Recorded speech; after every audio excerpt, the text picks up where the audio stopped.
Hello there, and good afternoon, good evening, or good morning, my fellow Crab Tribe followers. Today, we're going to be examining in detail the churn phases and steps within Magic the Gathering. In other words, when are you allowed to do certain actions, and when do certain actions just take place by default within the game? And last week, I produced a video that was a little lengthy, but it was overviewing one of my EDH decks, the Skeleton Ship. And here's a little short summary of that video on one little slide. And in the beginning, I did talk about Commander, give a short synopsis of it. I did a pretty good job, but I kind of realized this is a new avenue of the channel, and so I should start fresh from the beginning. And if you had no idea what Magic was, you would still be lost. So I want to talk about the rules and from the very beginning of how to play the game. If you don't have a foundation or you're just getting into the game and you want to get in the game, I think this is a good place to get started. So I will be explaining most everything you need to know to get started playing the game. So just a heads up, there are over a dozen formats of the game, and there are thousands of cards that have been printed over the 30 years of Magic's history. So the game can seem kind of daunting to get started, and hopefully a series like this will make the process easier rather than just jumping in blind. So that is my goal, to have a little tutorial for new beginners. And I've thought long and hard about where to begin with a series like this and how to structure it in a way that makes sense, because there are a lot of rules and a lot of terms, and I think the problem is a lot of them overlap with each other.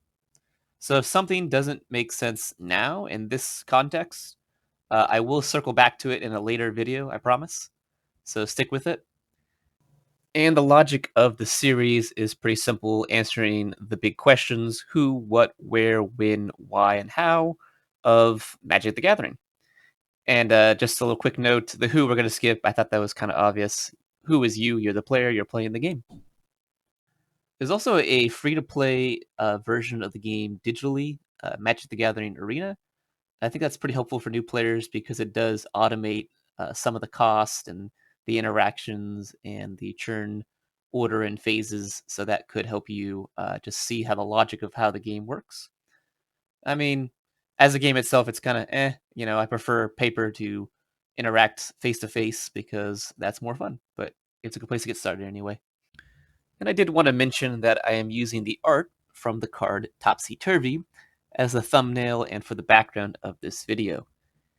And it's from an unset, which is what they call their joke sets. So it's not legal in any format, but I did think it was pretty helpful and rather illustrative of the topic, because he says the churn order and phases are reversed. So you can't understand this card unless you understand the topic of today's video. And he's actually kind of a reminder card you could actually think of as to what are the 5 phases of Magic. And the 5 phases of Magic, in their normal and intended order, are beginning, main phase 1, combat, main phase 2, and ending. You could stop the video right here, take a little screenshot of this box, and print it out.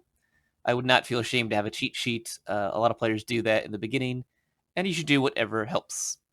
And also feel free to skip ahead using the timestamps below to any of these steps to help you out and get exactly what you need.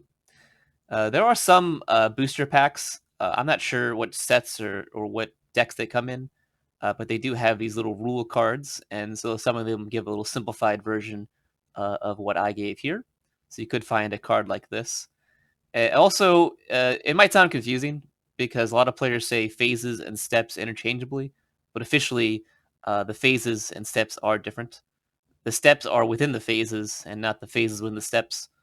But you get the idea. Let's get started with this outline.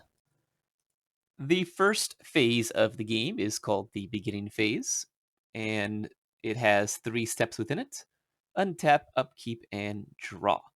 So if I were you, I would try to memorize that to help you think of what to do by saying in your head, untap, upkeep, draw, untap, upkeep, draw. And the untap step is pretty simple, self-explanatory. All your permanents become untapped. In other words, if they used an ability or if they attacked, you would turn them sideways to represent that they have been used up for the turn, and then at the beginning of your next turn, they untap, so you have the potential to use them again. And this can't be responded by players. Things just untap as a state-based action, although there's ways to freeze things if you so choose to use those abilities or spells. And however, there's something else that happens at this time, which I gotta mention. It's called phasing. So something that is phased out does phase in, which sounds confusing because I'm already talking about phases, and phasing is a keyword ability of some creatures. Like the most popular card for this would be Teferi's Protection, which phases at everything. It treats those cards and those permanents as though they don't exist, and then they do exist on your next untap phase. So it actually happens before it untaps. So it exists and then it untaps. A little confusing, but I got to mention it because it does happen. So I really like phasing. There's a lot of interesting interactions that can happen with it. But you can tell right here there's a lot of rules that go with it. So we might just do a whole keyword video later, and that might be part of it. So moving on. And then there is the upkeep step. And this is where anything that says at the beginning of your turn, such as an upkeep cost or a trigger of, let's say, an enchantment, would go off. So, like, for example, the Phyrexian Arena is a pretty strong black card, and it says you lose a life and draw a card at the beginning of your upkeep step. And that is an ability that would go off at this point. So this actually is an ability that does use the stack, which I haven't mentioned yet, and this is going to sound confusing, but it is, in other words, something that can be responded to by another player with an instant ability, instant spell, or a flash creature, for example. Like, for example, here, let's say I, as the player, do have a Phyrexian Arena out, and it's my upkeep. I'm going to draw a card, I lose a life. But then player 2 over there, he has a Notion Thief, and he attempts to play it. So he casts the spell for the thief. It goes on the stack above my trigger. And then if that spell, his spell would resolve, I would not draw a card. Um, but at every point in the game, most points in the game, you have a point as another player to respond with your own spell to try to negate or take away that ability. Something I should definitely mention here is that at some point in the game, you probably will have more than one upkeep ability at a time. So something will say at the beginning of your upkeep, and then you'll have something else that says at the beginning of your upkeep. Well, in that case, you can actually choose the order in which they would attempt to resolve. So I do say attempt because remember, your opponent can try to do their own ability or spell to counter any or all of them. And that would be sad. But so to really understand and get a real firm grasp of this concept, we got to understand the stack. The stack zone is where all spells and abilities would go first before they go to the battlefield if they're permanent, or straight to the graveyard if they were an instant or sorcery. So I want you to think of the stack as a vertical box of containers, or maybe like a filing cabinet, right? So the game will check to see if the spell or ability is legal and valid in order from top to bottom for all spells and abilities.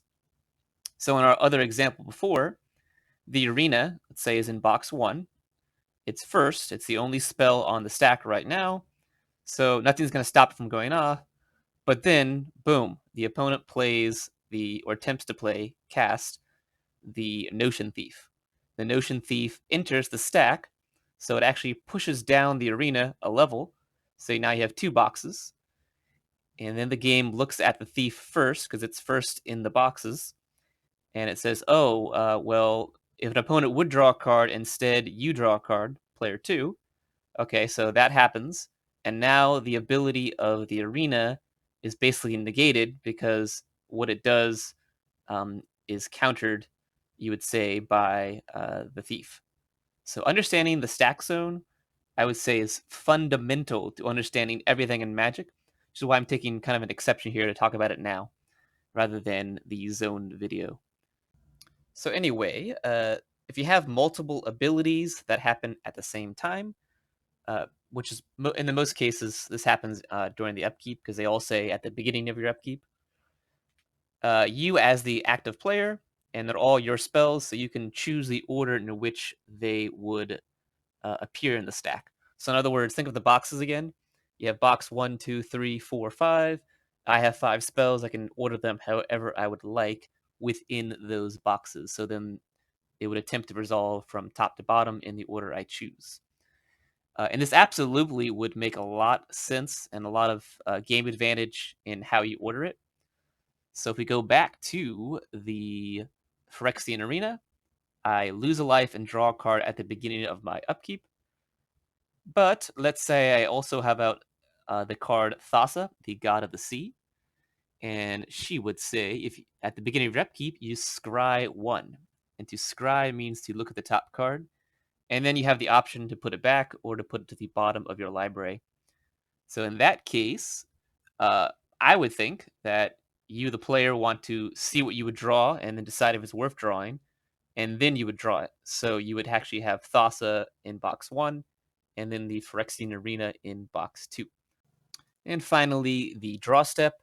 It's pretty also self-explanatory. You draw a card from your library, and the library is another one of those zones, and it just represents all of the other cards that are not in play, not in the game yet, that are also not your hand or your graveyard or your exile or battlefield, but we'll talk about that in the zone video. Stick with me here. So anyway, this is a turn-based action, another one of those that can't be avoided. So actually, if you have no cards in your library and you have to draw a card, you actually would lose the game. It's another way to win or lose the game. So that could be a strategy you could make. Actually, someone draw all their cards. It's a few decks that could be built around that theme. And there are quite a few cards that let everyone draw an additional card at this point, like the Howling Mine or the Rite of Flourishing. And that's really all there is to the beginning phase. Next is the main phase 1, or also known as the pre-combat main phase, because it's before your combat. That makes sense. And here you have the option to play any spells you want, instants or sorceries, or creatures, planeswalkers, artifacts, enchantments. And then you have the option to play one land, and you can play one land per turn either during your first main phase or your second main phase. And that comes from your hand. So you could play like a ramp spell, they call it, that searches for a land in your deck and puts it on the battlefield. That wouldn't count towards your one land because it's not from your hand. And about lands, lands generally tap for mana.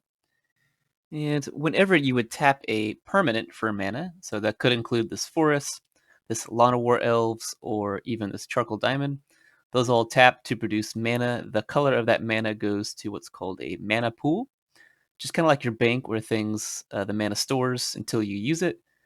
But it's important to remember that your mana fizzles or goes away between steps and phases of the turn. And so you have to use it right then and there if you get mana. You can't save mana, let's say, from your upkeep to your combat or your combat to your second main phase. It doesn't work that way. But there are some exceptions, like the Savage Ventmaw, for example. He specifies in his text that you don't lose mana between steps and phases.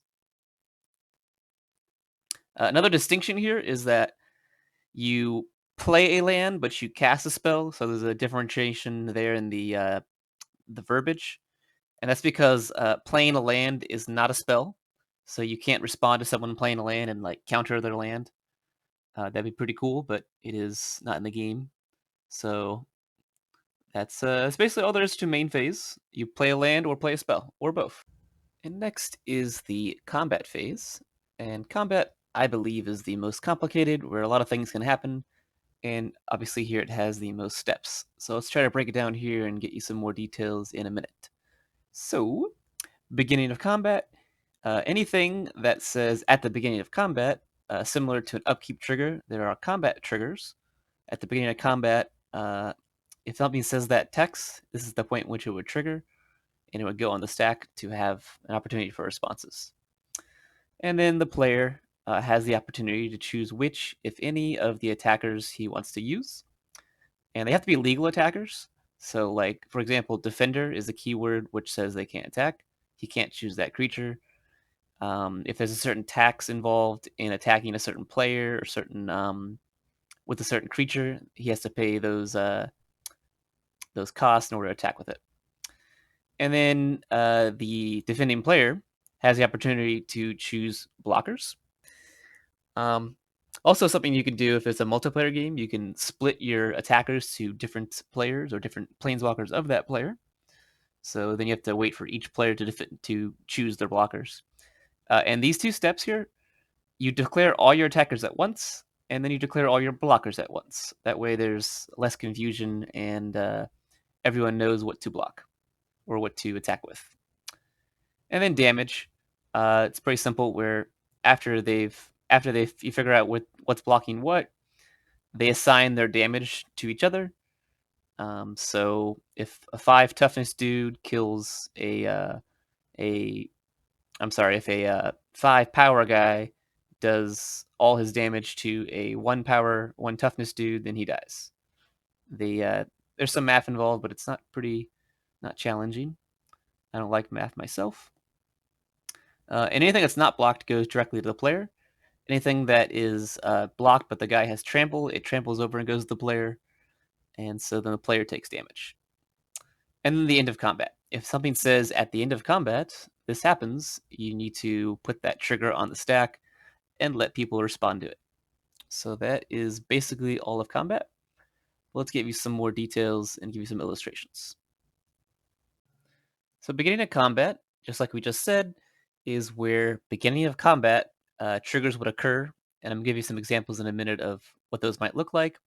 But I want to take this moment here to just point out that this is the last chance you have as the defending player. If you're the one that might be attacked, this is the last chance you have to respond and prevent someone from being declared as an attacker. So I have like Blusher Swall here as an example.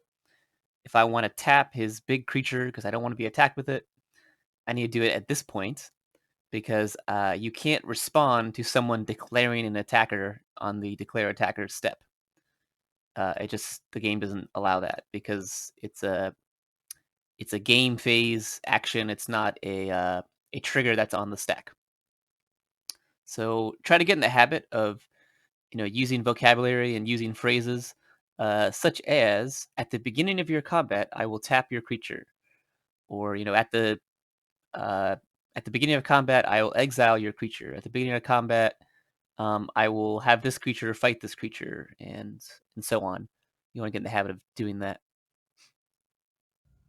So here is two examples of a combat trigger that happens at the beginning of combat.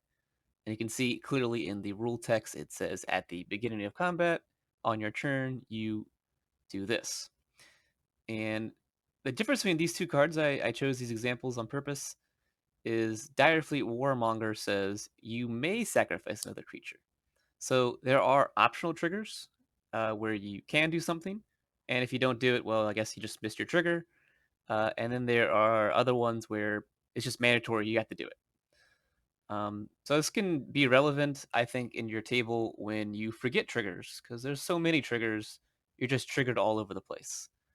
And I would say it's fair that if you forget that you may do something, you just don't do it because you didn't have to do it.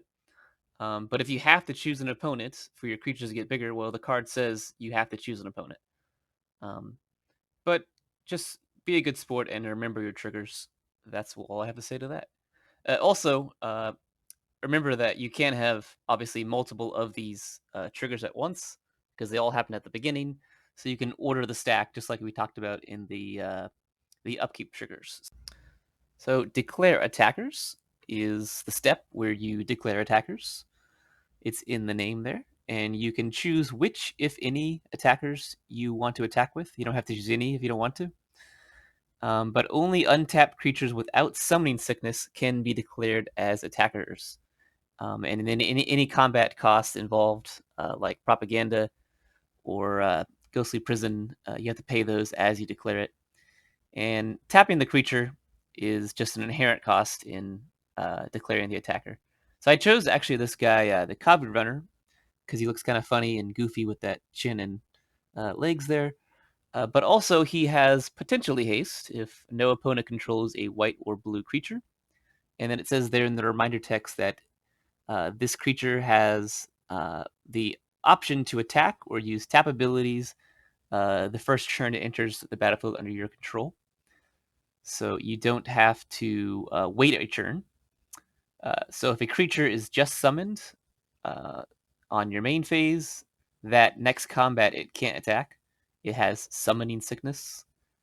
And you want to think of it like you just cast a spell and summon this guy, uh, I suppose, through wormhole across the multiverse, and he's jet lagged. So he cannot attack the first turn unless he has haste. And then they tap. Also, there's an exception here with tapping. If they have vigilance, they're very watchful. They do not tap for attacking. So that's basically the declare attacker step. The declare blocker step is similar, but for the blocker, there's not usually any cost involved in blocking. So the defending player chooses which creatures he wants to block with and which creatures they will block. And so in this example here, I just assumed that our Kabu Runner player has, a bunch of monsters and big creatures. He's a Gruul player. So he's got a Gigantiosaurus, a Kabu Runner, and a Centaur Corsair. So you want to look at the power toughness of each of the creatures, which are the numbers in the corner. Power is how much damage it does, and the toughness is how much damage it can take. So we have a 10-10, pretty big guy, a 3-3, and a 3-3. So as the defending player in this situation, I'm choosing to throw away one of my tokens, my soldiers, to the 10-10. So that'll actually block all of the damage because even though it's a big dinosaur, he does not have trample. Trample is another keyword where any excess damage would go to the player, but he does not have that. So that one puny little soldier blocks all that damage. And that's how the game works. And in the second instance there, I have a 3-3 creature attacking me. So I'm going to choose actually to multi-block. I guess often you hear double block, but you can't actually use 3 or even 4 creatures to block. So I'm going to use all 3 of these soldiers to block that. So they all have 1 damage they would apply, and 1 plus 1 plus 1 is 3. That's all his toughness. So that would actually kill uh, the beautiful Kabu runner. Poor guy. And this last example here I chose because the dual craft trainer has first strike. And first strike is a keyword where he would apply his damage first before the attacker or defender. So even though they're both 3/3s, he's going to do his 3 damage to the centaur first, and that would actually kill it before he can kill him. They're not going to trade in this case. So normally damage happens simultaneously, but first strike damage comes first because it is first strike.